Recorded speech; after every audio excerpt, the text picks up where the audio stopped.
this might shock you, because I also thought the same for a very, very long time, that the people who created feminism actually were nice people who wanted the best for everyone and just wanted equality. Okay, here's what really happened. So, Kate Millett, she was an American feminist, author, and artist. She is the founder of the National Organization for Women. Her sister, Mallory, was invited to one of the first meetings that established the National Organization for Women. So this is a feminist group that has been around since the start of the feminist movement, and they basically pioneered the whole movement. At this meeting, they gathered around a large table with Kate Millett, the chairperson, and she opened the meeting with the following back and forth recitation. So this is how the beginning of the meeting went. Why are we here today, she asked. To make revolution, they answered. What kind of revolution? The cultural revolution. How do we make cultural revolution? By destroying the American family. How do we destroy the family? By destroying the American patriarch. And how do we destroy the American patriarch? By taking away his power. And how do we do that? By destroying monogamy. And how do we do that? By destroying monogamy. And how do we do that? By destroying monogamy. And how do we destroy monogamy? By promoting promiscuity, eroticism, prostitution, and homosexuality. And how do we destroy monogamy? By promoting promiscuity, eroticism, prostitution, and homosexuality. And how do we destroy monogamy? By promoting promiscuity, eroticism, prostitution, and homosexuality. Come on. So this proceeded with a long discussion on how to advance these goals by establishing the National Organization of Women. Leader's sister says, it was clear they desired nothing less than the utter deconstruction of Western society. Yeah, the entire movement is full of bad intentions. Margaret Sanger, the founder of Planned Parenthood, was a known racist. She was a part of something called the Negro Project, and while speaking to the Ku Klux Klan, she said, and I quote, "The gradual suppression, elimination, and eventual extinction of defective stocks. Those human weeds which threaten the bloomings of the finest flowers of American civilization." So when women, especially black women, say they support this kind of stuff, that's just crazy to me. You don't find that suspicious? His dad said we got $1 million baby boy. My dad used to tell my mom I was gonna be a world champ. I told him we won't be Man, you know, she has her own ways to motivate her son. She has her own way of loving her son. But they love each other, man. They're two peas in a pot together. You kept telling him, "Are you never gonna amount to anything?" Did you really believe it? Some things that I said to him, I wanted him to be a man. Don't be afraid of nobody. That's a hard lesson to learn. You're 12, 13. Yeah, but he had to learn it. How'd that make you feel? It filled me with rage. And every time I stepped foot in the ring or anything that I ever did, I just wanted to win so bad so I can prove a point to her. He was 13 when he said, Mom, you're not gonna whoop me no more. He took the belt from me.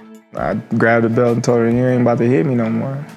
Oh, that's out the window. I ain't getting whooped no more.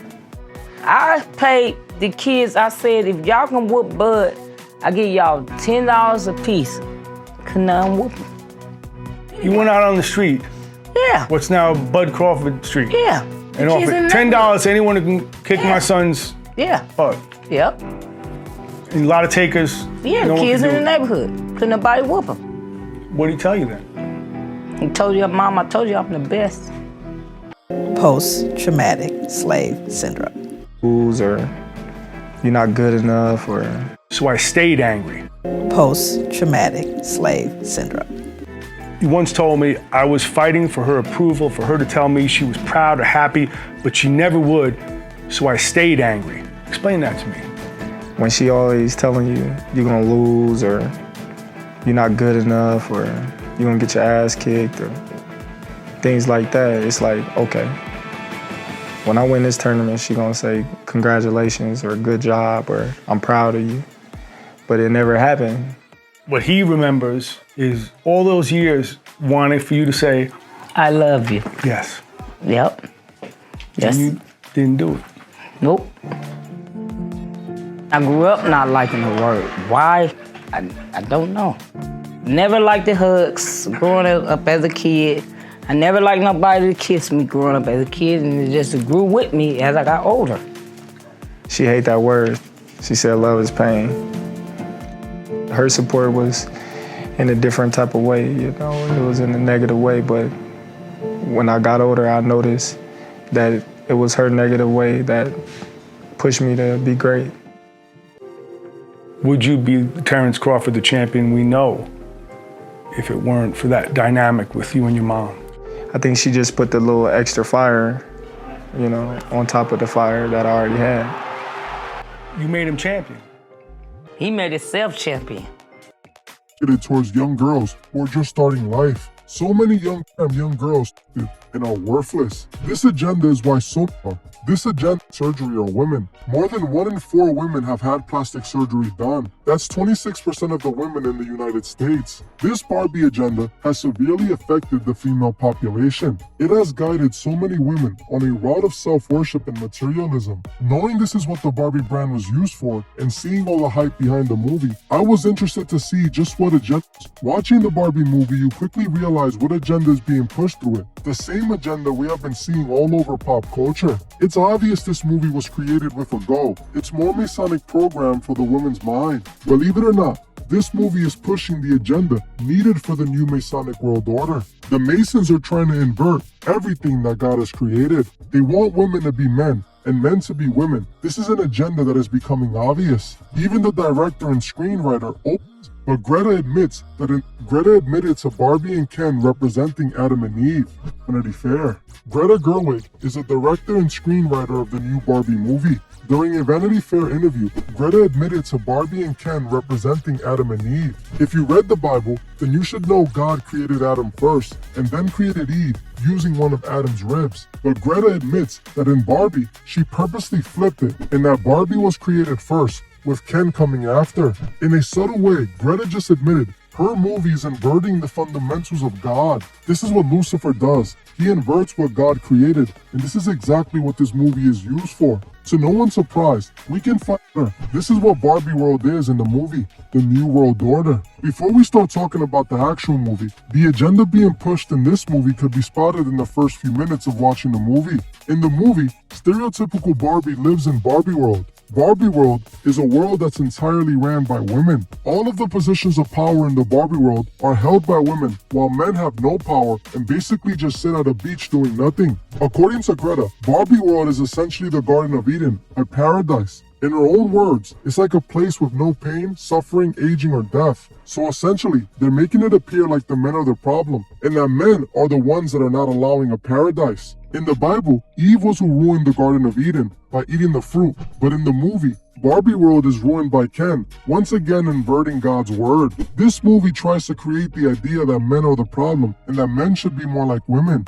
And this is exactly what this Barbie movie is being used for. It's obvious what Greta is doing with this movie. All these Bible references that she flipped openly shows that she goes against the word of God. And it also aligns with the agenda the rest of Hollywood has been pushing. But now, they flipped this agenda, and it's all about women empowerment and being independent and not needing a man and creating this world with no men being needed. And all these other elements that are obviously attached to the agenda that's being pushed right in front of our faces. We can see what's going on.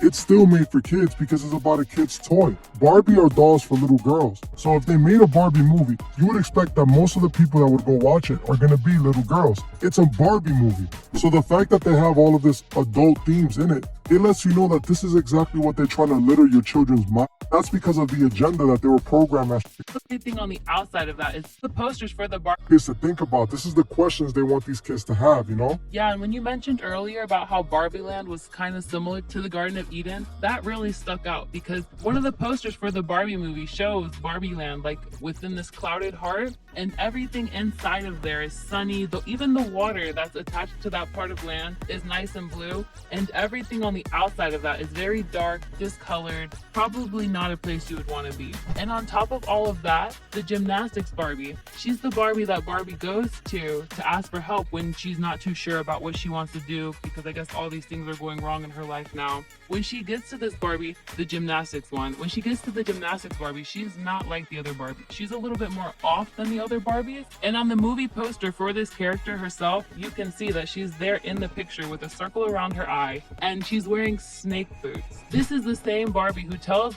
stereotypical Barbie that she has the choice to leave Barbie Land and learn more, or stay in Barbie Land and live in the paradise that she's already in. And I even saw an interview where Kate McKinnon, the woman who plays Gymnastic Barbie, says that her character is like a shaman. A shaman is a person who has access to the good and evil world. And I feel like this right here plays even more into the Adam and Eve story. If you look at that scene in the movie, Barbie goes to see the gymnastic Barbie when she has questions about immortality. And she asks the gymnastic Barbie what she needs to do. And the gymnastic Barbie gives her two choices, two ultimatums. The same thing that Eve had in the Bible. Eve had the choice to not eat from the fruit and not be all-knowing like a god, or to eat the fruit and become a god. And Eve chose to eat the fruit, obviously. But in the Barbie movie, they depict this by offering Barbie the choice of picking a high heel or a Birkenstock, and the high heel represents staying in the paradise, with the Birkenstock represents going into the real world. Even though Barbie chooses the high heel, the weird Barbie convinces her to take the Birkenstock, basically entering the world of sin, just like in the Bible. This is an obvious reference to the weird Barbie being Satan. She obviously represents Lucifer in the scene, and that's why she's offering Barbie this choice, just like Lucifer offered it in the Garden of Eden. There's so many biblical references all over the movie, but they're all inverted, and it shows that Greta truly has a problem against God. Aryan Universalist, a faith that believes responsible search has led us to embrace diverse teachings from Eastern and Western religious movies. Greta started dating Noah a year later. Robert Sapolsky is a neuroendocrinologist. So now that we've created a bit of a backstory of Greta Gerwig, let's take a closer look at how her upbringing and Barbie Land is perfect. So it's really just made all her Barbie. Despite his orthodox upbringing, he considers himself an atheist. So now that we've created a bit of a backstory of Greta Gerwig, let's take a closer look at how her upbringing and worldview have shaped the brand new Barbie movie. In the Barbie movie, we find the main Barbie, played by Margot Robbie, and all her Barbie friends live in the perfect world. There's no such thing as death, sickness, sadness, or anything even close to it. Barbie Land is perfect. So it's really just maintaining the order of perfection. Compliments are absolutely essential. Director Greta Gerwig even comments on how this idea of the perfect world stems from her Catholic education. In the movie, I'm self-conscious, which that's a really old story. That's nutshell. Gnosticism stems from Jesus Christ, called the Tower of, whereas in the Bible. So let's go back to the Barbie movie. The world Barbie lives in is perfect, just like heaven once was perfect. Look at how the Barbie Land has perfectly blue water on the inside of the heart and green grass, but on the outside it is dry and the waves look rough, though dull in color. Everybody's always having a good time in this perfect realm. I don't have anything big planned, just a giant blowout. Day ever, so was yesterday. Eve lived in the Bible. They have no walls, and that... There's even a reference made to how this world in the movie is similar to the world Adam and Eve lived in the Bible. They have no walls, and that sounds very simple. They have no walls, so everything in Barbie Land is seen at all times. You're not normally... Adam and Eve as well, isn't it? It's kind of like the naivety. Yeah. There's no shame. There's no shame, and there's literally nowhere to hide. The interesting thing, though, is that everything is made of plastic. It's all superficial and fake. Elements such as water and fire don't exist. It's all a facade. But then, all of a sudden, Barbie starts displaying some cold shower, falling off my... Yet, despite it being perfect, it was never dull or fake or artificial. It was beautiful, and everyone was genuinely happy. But in Gnostic teachings, Adam and Eve sought enlightenment and knowledge from no other than Satan, and it is portrayed as a good thing, as a way to be set free. Eventually, Barbie seems to question why she's having these imperfections and seeks out guidance from gymnast Barbie. Look at how when Barbie walks up these stairs to her mansion, everything still looks colorful, but also disorganized and a bit wild. The mansion looks chaotic, and so does gymnast Barbie. Her hair is a mess, and she's got pencil markings all over her face. Who is this Barbie doll who lives in a perfect world, yet despite portraying beautiful colors also shows imperfection? In the Bible, we see Satan in the Garden of Eden, disguised as a snake. He tempts Eve to take from the fruit of the tree of the knowledge of good and evil, which results in sin entering the world and humanity. In the Gnostic writings, however, the snake, Satan, is not actually evil, but a being that brings enlightenment to Adam and Eve. As mentioned before, he wants to help them escape their tyrannical creator and set them free. He is a kind of savior. It is this confusion that we see with this gymnast Barbie. She and her mansion are portrayed as colorful, just like the rest of the perfect Barbie land. Yet something is off. It is all chaotic and disorganized, imperfection in a perfect world. Despite the similarity to perfection, we know from the Bible that Satan is in fact evil, hence the chaos and imperfection that this Barbie also portrays. Listen to what actress Kate McKinnon says about her character, Gymnast Barbie. Weird Barbie has sort of been relegated, sequestered, quarantined to this space, which is her weird house, which is a sort of freakish amalgam of shapes and colors. Obviously, that is the manifestation of who she is in this world, which is like a shaman figure, the keeper of everyone's hidden weirdness. I like to think of myself like that in real life too. A shaman is an individual in many occult and Eastern religions that will connect a human with the spirit world. Again, the goal of Gnosticism is to connect with the divinity in yourself and rise up and up to higher stages and levels of the spirit world to eventually become like God. What can I do you for? I just had to come see you about my feet. They're,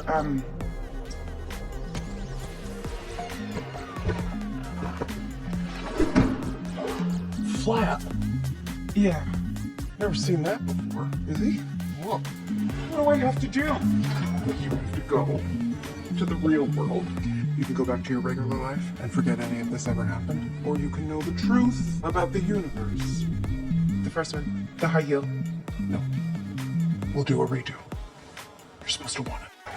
You can go back to your regular life, or you can know the truth about the universe. You take the red pill, you stay in Wonderland, and I show you how deep the rabbit hole goes. The first one, the high heel. You have to want to know, okay? Do it again. Birkenstocks are shoes known to provide arch support for those with flat feet. Again, Barbie is encouraged to embrace her imperfections and go explore, see what's behind it all. Just like in the Gnostic writings, Satan encourages Adam and Eve to seek enlightenment and knowledge and explore divinity within. It is a way to discover their own identity. As hasn't God said, "You shall eat of the fruit of every tree of the garden, but of the fruit of the tree of knowledge of good and evil you shall not eat"? Only after making the statement does she take it and eat the fruit. Barbie does the exact same thing, with wanting the high heels first, but then accepting the Birkenstocks after all. The first one, the high heel. No, we'll do a redo. You're supposed to want to know. Again, a reference to the Gnostic teachings of enlightenment, like the Gnostics believe in herself. As the gymnast Barbie said, you're supposed to want to know. To know something is to have knowledge, which is, again, to be enlightened. Once Barbie leaves Barbie Land, she sings along with the song Clear. There's more than one. Also encourage followers of Christ to walk on the straight and narrow road and avoid the broad and easy road that leads to destruction. Another interesting observation is that both Barbie and Ken leave the perfect Barbie Land, just like both Adam and Eve left the Garden of Eden, a place of perfection, due to falling into sin, or, according to Gnosticism, because they sought enlightenment, which is exactly what the Barbie movie portrays. I'm coming with you. Okay, we cannot understand from just the trailer how the movie will end, but there is a trend in Gnosticism. No real structure. Unitarian Universalist in various occult and religious beliefs, including Gnosticism.